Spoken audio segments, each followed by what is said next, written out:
Hey, this is Alan from Neon Indian, and you're watching the AU Review. Well, let's talk about the music now. Sure. And you're here promoting your latest record. Um, I guess from kind of reading everything that about it and listening to it over the last few months, one thing that I've always been curious about is kind of whether the music came first or the concept came first for it. Well, I would say it was kind of a symbiotic thing because once I've decided to check out of my social life for a little while and like finish a record, my only real breathers are movies. I just take a couple hours off. And in the past 2 years, while I was doing the writing, I kind of became fascinated by this idea of how New York gets mythologized by different directors. So you've got like Abel Ferrara making King of New York and Fear City and Miss 45, and then the kind of more like obscure Scorsese movies like King of Comedy and After Hours. After Hours was like a huge influence on this record. And I kind of wanted to make my own sort of cartoonish reimagining of like my past few years in New York, through my own sort of distorted like funhouse mirror kind of lens. And if I couldn't do it in a film, then I would just do it in a record. So it's meant to sort of have this sort of narrative thread to it, a little bit abstract, but yeah, it's about as close as I've gotten to like a concept album. But it, much like a movie, a lot of that concept happened in the editing room because I just written like a surplus of material, so much demo. And then eventually, I got to this place where like once I was really on a roll, I was like, all right, I like the bridge from this song, but the rest of it's like total garbage. So we're going to glue it to this song. And then we just started like really, collaging it, And I knew it at the very end, at the very least, I knew I wanted a collage record, But to get there meant that I had to write a whole lot of material, and it helped writing it in different studios over time because a lot of material came back with its own sort of distinct sound, which really sold a lot of those like non sequiturs. You did work in quite a few studios for the record. Most of them though seem to be around the American South.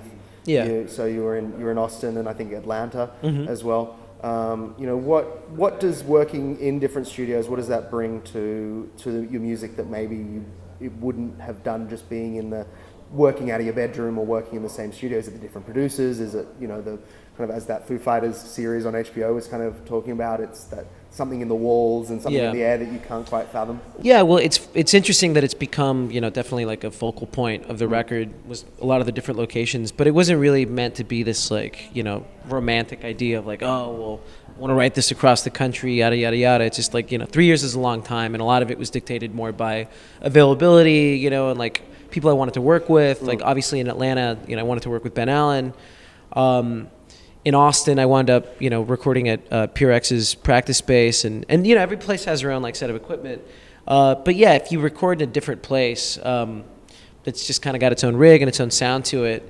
For me, I wanted it to feel sampled to some extent, to have kind of this like anachronistic feel to it, where you're not quite sure like where the appropriated material ends and like the original material begins.